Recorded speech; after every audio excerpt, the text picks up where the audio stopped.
बारे में तो अपने घर से ही संस्कार देने चाहिए, जैसे बच्चों को और माता पिता को समझाना चाहिए अपने बच्चों को कि बेटा बेटी में कोई फर्क ना करें, और बच्चों को समझाना चाहिए कि लड़कियों की इज्जत करें, रिगार्ड करें उनका, और कोई भी क्राइम हो तो लड़के की कोई अपनी पक्ष ना लें। अगर उसने क्राइम किया है तो उससे उसकी सजा उसको जरूर मिलनी चाहिए। कई बार नमस्कार साथियों, मैं हूं जयराम और आप देख रहे हैं आपका अपना यूट्यूब चैनल दोस्त पुलिस। दोस्त पुलिस एक ऐसा यूट्यूब चैनल है जो पब्लिक और जो पुलिस डिपार्टमेंट है उनके बीच एक गहरा तालमेल बनाने के लिए प्रयास कर रहा है, ताकि देश में हो रही घटनाओं को कम किया जा सके, देश में हो रहे क्राइम को कम किया जा सके। तो हम इसी चीजों को लेकर के अलग अलग थानों के लोगों से, पुलिस से, ऑफिसर से, सभी तरह के अधिकारियों से लगातार बात करते आ रहे हैं। आज हमारे साथ हैं नांगलोई थाना के इंचार्ज, नांगलोई थाना के सर्वे सर्वा प्रभुदयाल जी।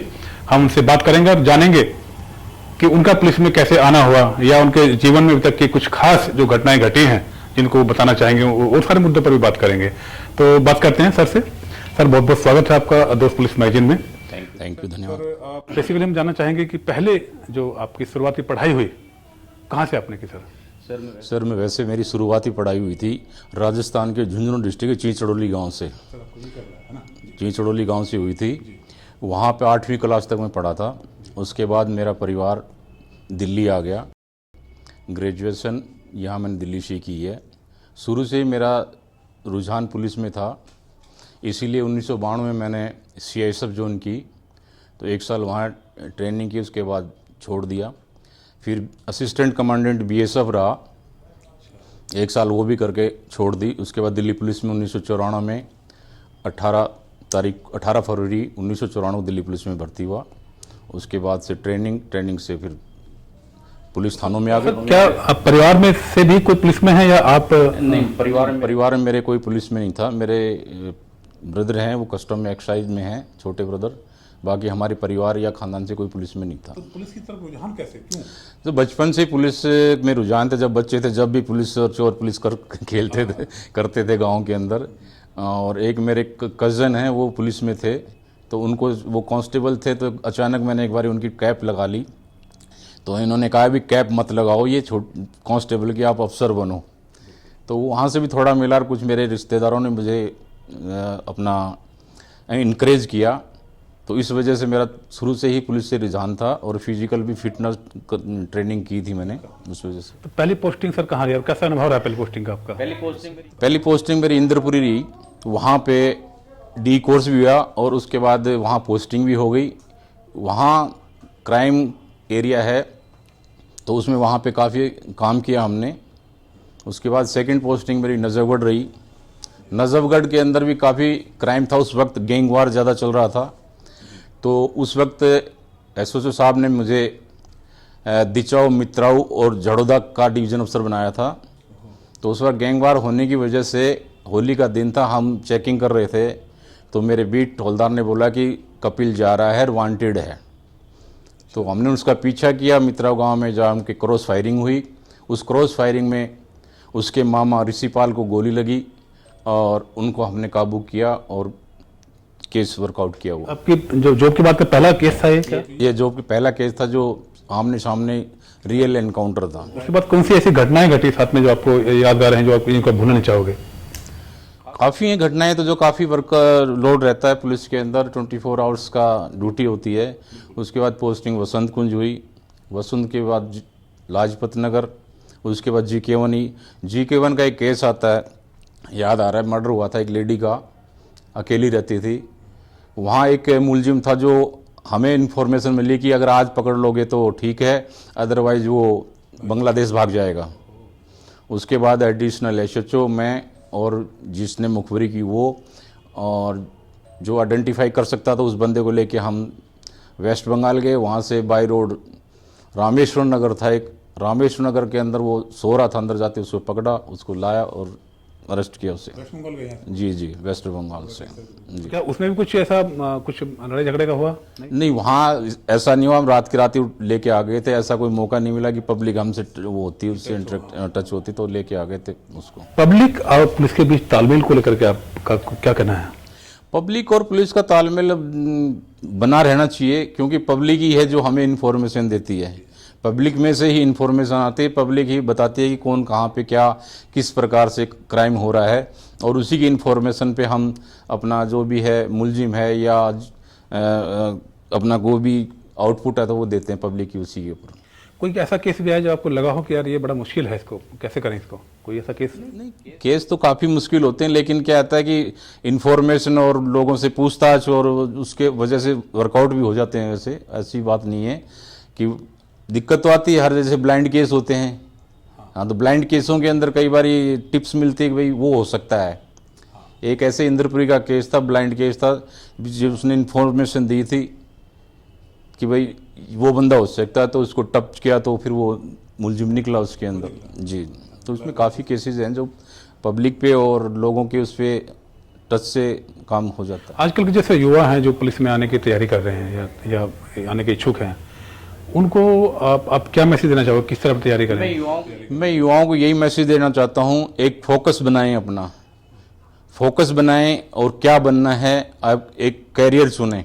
उसके अंदर उनको करना क्या है, एक तो उनका फिजिकल फिटनेस होना चाहिए।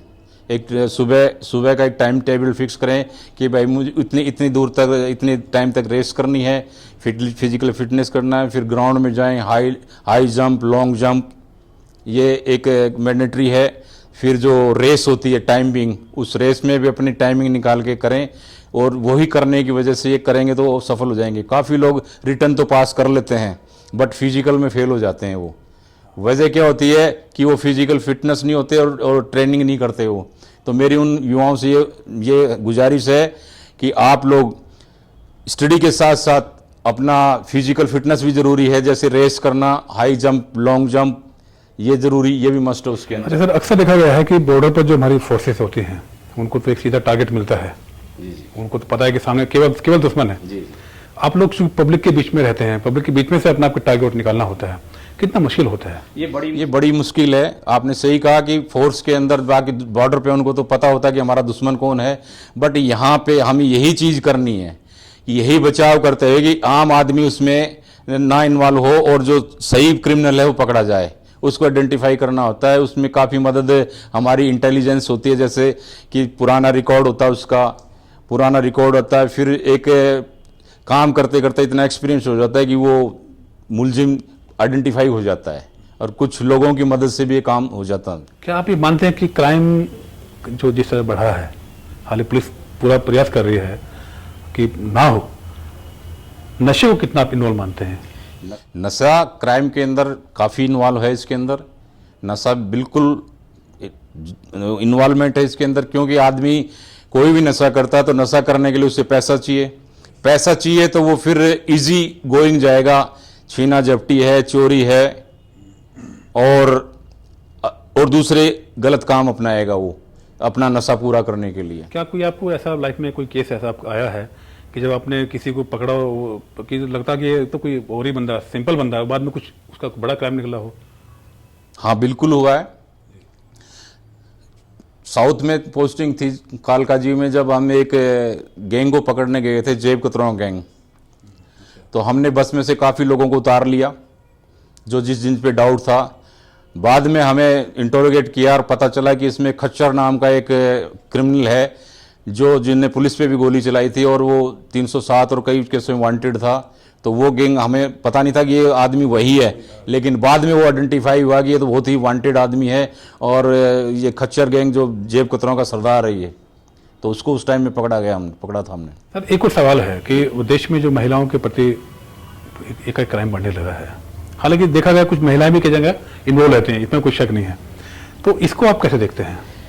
महिलाओं के प्रति अब घर से ही हमें समझाना पड़ेगा उन्हें, बच्चों को। पहली बात तो घर के अंदर ही बच्चों में भेदभाव नहीं करना चाहिए, लड़की और लड़के में कोई भेदभाव नहीं करना चाहिए, उसमें उनको हर बात बतानी चाहिए। महिलाओं के बारे में तो अपने घर से ही संस्कार देने चाहिए, जैसे बच्चों को और माता पिता को समझाना चाहिए अपने बच्चों को कि बेटा बेटी में कोई फर्क ना करें, और बच्चों को समझाना चाहिए कि लड़कियों की इज्जत करें, रिगार्ड करें उनका, और कोई भी क्राइम हो तो लड़के की कोई अपनी पक्ष ना लें। अगर उसने क्राइम किया है तो उससे उसकी सज़ा उसको ज़रूर मिलनी चाहिए। कई बार क्या होता है कि बच्चे ने क्राइम किया है तो उसको इग्नोर कर देते हैं, बट अगर छोटा क्राइम किया उसी टाइम से धमकाना चाहिए और उसे समझाना चाहिए बेटा लड़की जैसा है वैसे ही आपकी बहन है, उस टाइप से होना चाहिए। कोई क्राइम करते वक्त उसको सपोर्ट नहीं करनी चाहिए लड़के को। सर, लड़का लड़की को अब लोग बराबर मान भी रहे हैं जी, क्या आपको लगता है ऐसा सच में अभी हो पा रहा है? नहीं हो रहा है, ऐसी बात नहीं, हो रहा है, लेकिन धीरे धीरे अभी ये और जाएगा। जैसे गाँव में है, अभी शहरों में तो हो रहा है धीरे धीरे सारा, लेकिन अब धीरे धीरे गाँव में चलेगा, इसमें थोड़ा टाइम लगेगा, लेकिन हो जाएगा और होना भी चाहिए। ये हम उसके सपोर्ट में हैं।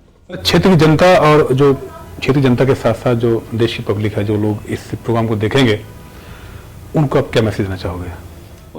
उनको यही मैसेज है कि आप सभी को मेरा ये मैसेज है कि अब आम आदमी और जेंट्स और लेडीज एक इक्वल हैं, किसी में भेदभाव ना करें। अगर कोई अकेली जा रही है उसे मदद करें, किसी की ज़रूरत हो तो मदद करें। कई बार देखा है कि रोड पे कोई एक्सीडेंट हो जाता है और कुछ भी हादसा हो जाता तो लोग वीडियो बनाने लग जाते हैं बजाय उसकी मदद करने के लिए। उन लोगों को ये संदेश है, वीडियो बनाने के बजाय उनको उसको तुरंत हॉस्पिटल पहुंचाएं, ताकि हो सकता है तुम जल्दी से जल्दी जितना पहुंचाओगे उतना उसको एड मिलेगी तो बच सकता है आदमी। तुरंत फर्स्ट एड दें, फर्स्ट एड दे के तुरंत कोई व्हीकल मिलता है, प्राइवेट मिलता है, सरकारी मिलता है, तुरंत उसको पहले हॉस्पिटल पहुंचाएं, उसके बाद में बाकी कार्रवाई होगी। पुलिस और पब्लिक के बीच अच्छा तालमेल हो, इसके लिए आप क्या कहना चाहेंगे सर? पुलिस और पब्लिक के तालमेल हो, उसके लिए मेरा ये कहना है कि जो अच्छे लोग हैं समाज के अंदर, पुलिस उससे ज़्यादा से ज़्यादा जुड़े, उनसे ज़्यादा से ज़्यादा इंटरेक्शन करे, ताकि वो उनके मन से पुलिस के प्रति जो भय है या वो है वो निकले, और जो भी बात हम समाज में हो रही है वो आकर के पुलिस को बताए कि उस मोहल्ले में ये हो रहा है, वहाँ ये हो रहा है, ताकि उससे क्या होगा, उनको कॉन्फिडेंस आएगा पुलिस को। और पुलिस भी अगर ये सोचे कि भाई अच्छा आदमी है तो उसकी मदद करे, इस वजह से कॉन्फिडेंस आएगा और वो पुलिस की मदद करेंगे। आपका यूट्यूब चैनल दोस्त पुलिस जो है अच्छा कार्य कर रहा है और लोगों से इंटरेक्शन कर रहा है, और मैं चाहूँगा इसको ज़्यादा से ज़्यादा लोग देखें और उससे पुलिस का व्यू पता चलता है और पब्लिक के प्रति पुलिस के क्या नज़रिया है उसका ही पता चलता है। और आप लोग जो ये कार्यक्रम दिखा रहे हैं वो बहुत बढ़िया है, उससे क्या है कि हर थाने का, हर व्यक्ति का एक विज़न सामने आता है। थैंक यू, धन्यवाद sir, thank you very much. तो ये थे SHO नांगलोई, और अच्छी बातचीत रही। सर ने बहुत सारे मुद्दों पर अपने विचार खुलकर बताए और लोगों से अपील भी की है कि पुलिस का साथ दें, पुलिस की आंख नाक कान बने। हम पुलिस की आंख नाक कान बनेंगे तभी हम क्राइम को जल्दी से जल्दी कंट्रोल कर पाएंगे। तो एक और आज एपिसोड हमारा समाप्त होता है और अगले एपिसोड में हम फिर से एक किसी नए व्यक्ति से मुलाकात करेंगे। तब तक के लिए नमस्कार, जय हिंद।